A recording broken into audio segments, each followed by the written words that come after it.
Hey everyone, this is Dylan, and today I will be doing a movie review for you guys. So the movie I'm reviewing today is Scream 5.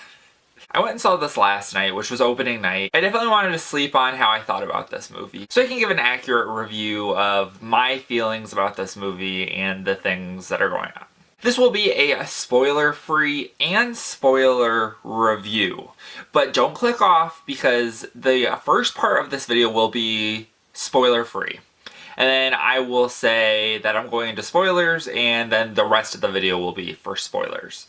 So you can definitely watch this if you have not seen the movie and you are trying to avoid spoilers. Let's get into the synopsis. A new Ghostface has come to Woodsboro, and people start dying. The main trio of Sydney, Gale, and Dewey are brought on to try to help solve this case.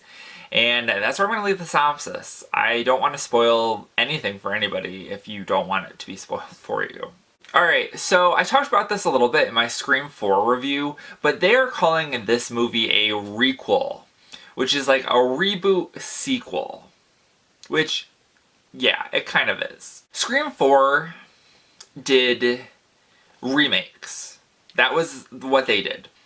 But I would say that this film is much more of a remake of Scream than Scream 4 was. Scream 4 was more of a reboot of the Scream franchise, and this movie is much more of a remake of Scream. And I think that this movie borrows so heavily from Scream that it is just kind of crazy. One of the big things about this movie too is its inclusion of Wes Craven. And I do really appreciate this movie for this, and the filmmakers, the Radio Silence team, for understanding that this was a franchise that was run and created by both Wes Craven and Kevin Williamson. And so, unfortunately, Wes Craven is no longer with us, and they did so much to remember Wes Craven. There is a new character named after Wes Craven, Wes Hicks.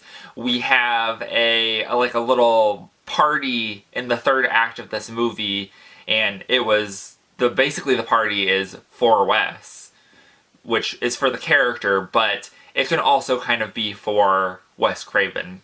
And then the very first thing when the credits start rolling is a complete title page, and it says, "For Wes."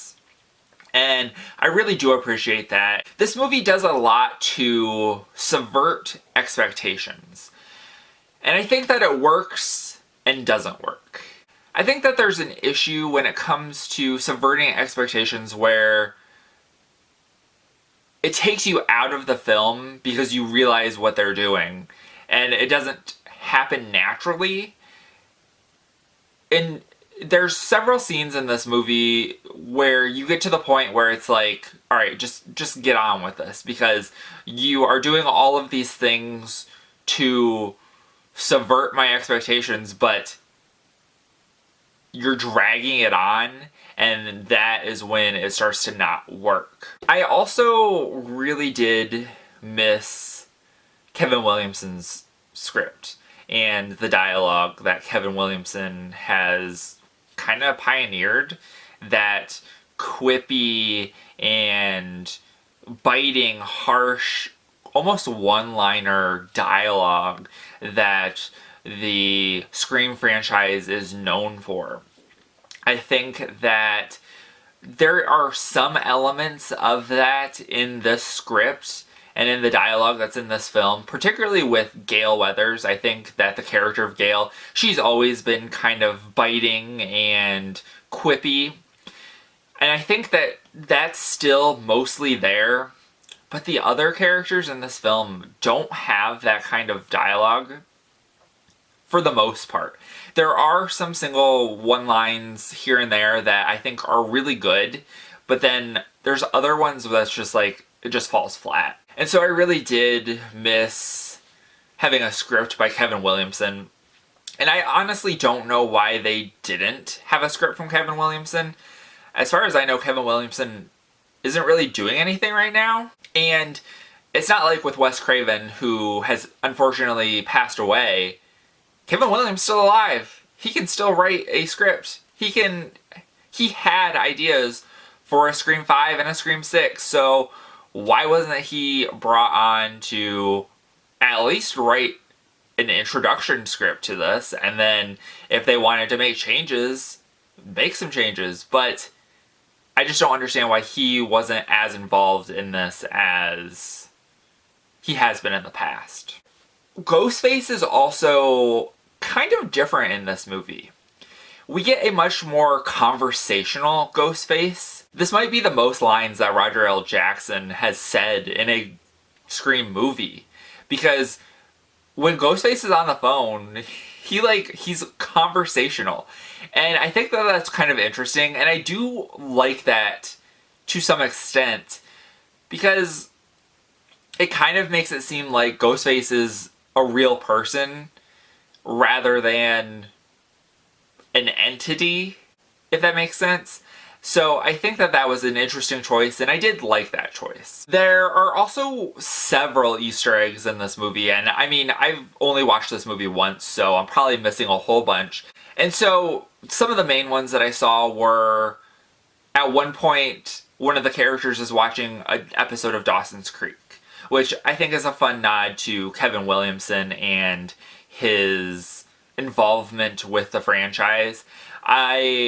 I'm interested why they chose Dawson's Creek rather than something like The Following or Vampire Diaries, which were both more current Kevin Williamson projects. But I mean, I like Dawson's Creek, so I think that that is a interesting thing.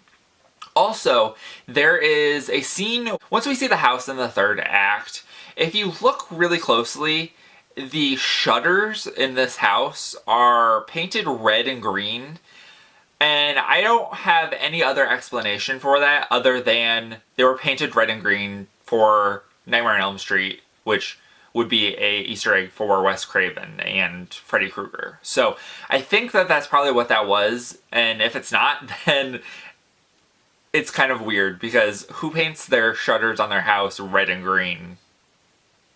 Just weird. So I do want to mention a couple of my favorite characters, and these are all going to be the new characters that are in this, because of course I like Sydney, Gale, and Dewey, but I did like some of these new characters. I really liked Wes, and I also liked the twins Mindy and Chad. I think that they are really cool new additions to this cast. And then we also have Mindy and Chad, who are twins, which I believe this is the first time we've ever had twins in the Scream franchise. And Mindy kind of takes over as the Randy of this movie, the Kirby of this movie. The actress who plays her is currently on the show Yellow Jackets, which I absolutely love. So I really did like her. And then also the actor who plays Chad, his name is Mason Gooding. He's the son of Cuba Gooding Jr. And he's on Love, Victor, which I also really enjoyed. The only issue I had with him being in this movie is he does definitely look older than high school age, so that was a little bit taking me out of it, but I do like his character, and I do like the character of him and Mindy. And I'm going to end this spoiler-free section on my rating of this film. I'm going to say, for me, this is a 3.5 film, but I did give it 4 stars out of 5 because I gave it that extra half star because I liked the risks that this movie took.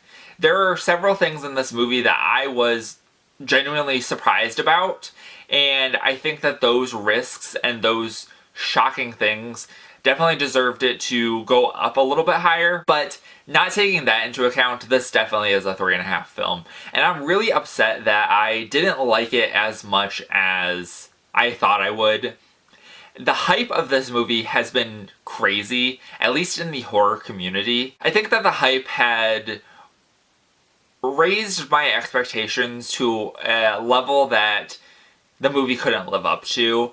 I think that this might be a movie that I do enjoy upon rewatching it, but I was a little disappointed when I walked out of the theater of what had happened. There are things in this movie that I like, and there are things in this movie that I don't like, and I mean, what are you gonna do about it? So that is it for the spoiler-free section of this review. I hope you guys enjoyed. If you are stopping the review now, but if you're not, this is your spoiler alert warning. And let's get into the spoilers. All right, let's talk about the cold open. So we have Jenna Ortega, and she is the actress who is playing Tara. I really liked this cold open. The problem with this cold open is that Tara survives. And I did not like that. The Scream franchise, every single Scream franchise, has had a death in its cold open. This is one of those things that they subvert your expectations with Tara not dying, which I do like the character of Tara and everything that she goes through throughout this film. I think Jenna Ortega is a great actress and she sold everything that happened to her. But I did not like that they kept her character alive after the cold open. Like, she could be in this movie. I think that they could have the exact same thing happen to her, just not in the cold open. I think that they should have done one of the traditional cold opens that this film has had, because it takes the wind out of this cold open sails when she survives. Like, every other movie, like, when that cold open ends, you know that business is being done. Like, as soon as somebody dies, that ups the ante for every single person in the movie. And if the killer was so inept that they couldn't kill the person in the very first time that they try to kill somebody, I don't know, I just did not like that. I just didn't like the outcome of the cold open, but I did like the cold open, if that makes sense. There are a lot of surprises in this movie. I think that the main one is that our main character, Sam Carpenter, is the secret love child of Billy Loomis, and that she sees him in these hallucinations of him talking to her. And the fact that Skeet Ulrich comes back as Billy Loomis in these like hallucinations, I think is one of the biggest surprises in this movie. And I was definitely shocked when I saw him, because I was like, wow, that's a big get. And somebody that I never would have expected to come back. Another one of the really great surprises in this movie, and I actually had a smile on my face when I saw it, was that James and Chelsea from Dead Meat were in this movie. I really liked that, and I was really excited for them. I'm a big fan of the Dead Meat channel, and I also listen to their podcast, and I just think that they're really nice and sweet people, and I'm really happy that they were able to be in this movie and get a pretty fun role. Also, kind of related to them, the gold Ghostface mask. I saw so many things online being like, what is this gold Ghostface mask? And I was like, that is crazy. They haven't had a new mask basically since the Scream television show. And the fact that it was like a bait and switch kind of thing, that it was part of this like Stab 8, was kind of hilarious and pretty genius, actually. There's also a smaller surprise with Heather Mazzarato coming back as Martha. I really like Heather Mazzarato, and I did wish she had more to do in this film, but luckily I think that she could potentially come back, because we have Chad and Mindy both survived. So I'm really happy about that, and I hope that she definitely has more to do in the next film, if there is a next film. Let's talk about the trio. Of course, the big thing is that they killed Dewey, which I was a little bit shocked, because I was like, are they...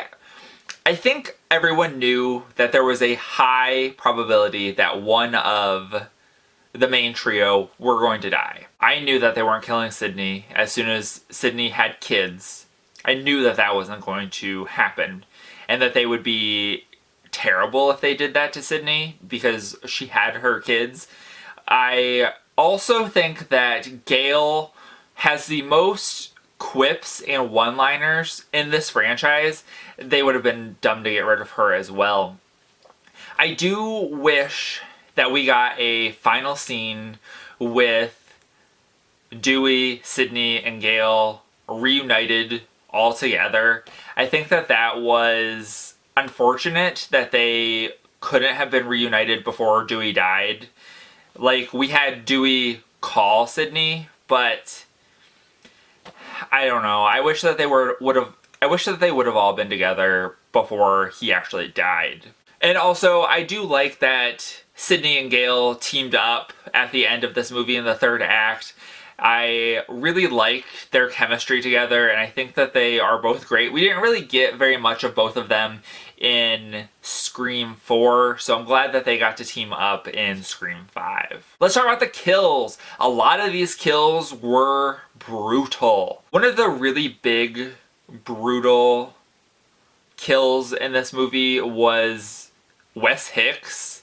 He had a knife literally go through his neck. I was like, maybe he can survive this, because I really liked Wes and I wanted him to survive, but it went through his neck and I was like, oh crap, it's going right through his carotid, and it came out the other side, and so there was just like this hunk of skin in between this knife, and that was pretty insane. I think that they're semi-brutal for the Scream franchise. I still think that probably the most brutal Scream death is probably either Drew Barrymore as Casey Becker or Olivia from Scream 4. I think that those are probably two of the most brutal deaths in the franchise. Now let's talk about the killers or killer. And this movie does have two killers, which is something to expect. I mean, I don't know, they could have subverted expectations and just went with one killer. We haven't had one killer since Scream 3, or they could have done like 3 killers or something like that, which would have been crazy, but they decided to do 2. And so we have our first revealed killer, who is Amber, who is Tara's friend. And then we also have our second revealed killer to be Richie, who is the boyfriend of Sam. And this very much mimics the Billy and Stu relationship. These were two people that found each other on a stab subreddit, and they decided to start killing people because they wanted to... They saw that the stab films were not doing very good and they weren't what they wanted to be, so they were like, let's give them some actual stuff to base this movie off of. I was unsure of how I felt about Amber being one of the killers. I liked Richie as one of the killers. I think that Jack Quaid did a good job, but Amber I was not sure about until she started doing her thing. She is almost to the level of Stu Macher, and the amount of camp and the amount of crazy that she is portraying on the screen. Like, we get spit. Like, Stu was like spitting in a lot of his scenes. Amber is spitting, and I think that that is... I ended up really liking her after we got this reveal that she was one of the killers. We also have her get lit on fire, and then she comes back trying to kill Sydney and Gale. And that's like a straight up Chucky reference almost. Let's finish up the spoiler section with our survivors. This movie has the most survivors out of any of the Scream franchise. So we've got Sydney, we've got Gale, we've got Sam, we've got Tara, we have Mindy, and we have Chad, all who are surviving this movie, which is a bit insane. It's very clear that they were setting up Sam to be a new Sidney Prescott, and that The twins are kind of offshoots of Randy. It's pretty clear that they are at least going to try to make a Scream 6. And we've got a lot of people in our cast so far. So that's pretty interesting, and I will be interested to see if there's one that is officially announced and where it goes from here. But that is it for this review. Let me know in the comments down below what you thought of Scream 5. If you make a comment though, mark it as a spoiler if it is a spoiler. So if anybody happens to be reading the comments, they will realize not to read that. And remember, if you're not already subscribed and you'd like to be, please hit that subscribe button down below and give this video a like if you liked it. Thank you guys for watching and have a great day. Bye.